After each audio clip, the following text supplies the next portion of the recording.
So sir ఇవాళ మొక్కలు నాటారు, ఎలా ఉంది? అంటే చిన్నప్పటి నుంచి ప్రతి ఒక్కటి మీరు చేస్తూ ఉంటారు, ఈ రోజు గవర్నమెంట్ పిలుపునిచ్చిన నేపథ్యంలో మీరు కూడా ముందుకు వచ్చి మొక్కలు నాటుతూ ఉన్నారు.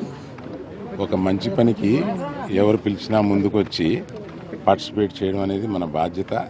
మన ఈ సిటీని ఇంకా పచ్చగా, రెట్టింపు పచ్చగా చూడడం అనేది మనకి, మన తర్వాత తరానికి చాలా ముఖ్యం.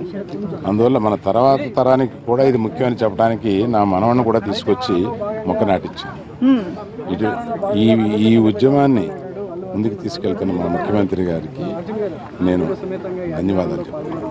ఓకే, సో ఫ్యామిలీ అందరూ వచ్చారు, మీ జన్మ నక్షత్రం ప్రకారం మొక్కలు ఎంచుకున్నారు. ఎందుకని వేరే మొక్కల్ని కాకుండా నక్షత్ర రాశుల ప్రకారం మొక్కలు ఎంచుకున్నారు మీరు?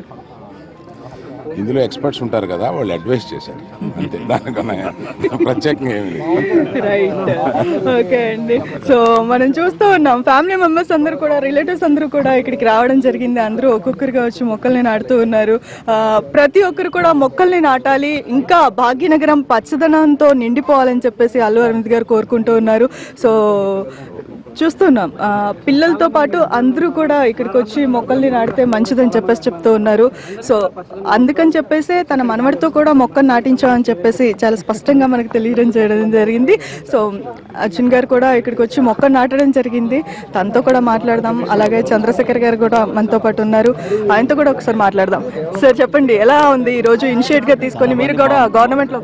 మా ముఖ్యమంత్రి గారు ఏదైతే హరితహారం పెద్ద ఎత్తున తెలంగాణలో టేకప్ చేస్తున్నారో అది సందర్భాన అర్జున్ కూడా ఈరోజు మొక్కలు నాటుతాను, ఆయన తనకు పిల్లలు ప్లస్ గ్రీనరీ అంటే చాలా ఇష్టం, ఆ భాగంగా ఈరోజు ఇక్కడ నాటడం జరిగింది. ఇదే విధంగా ప్రతి వారు కూడా, ప్రతి కుటుంబం కూడా మొక్కలు నాటాలని చెప్పి పిలుపునిస్తున్నాం.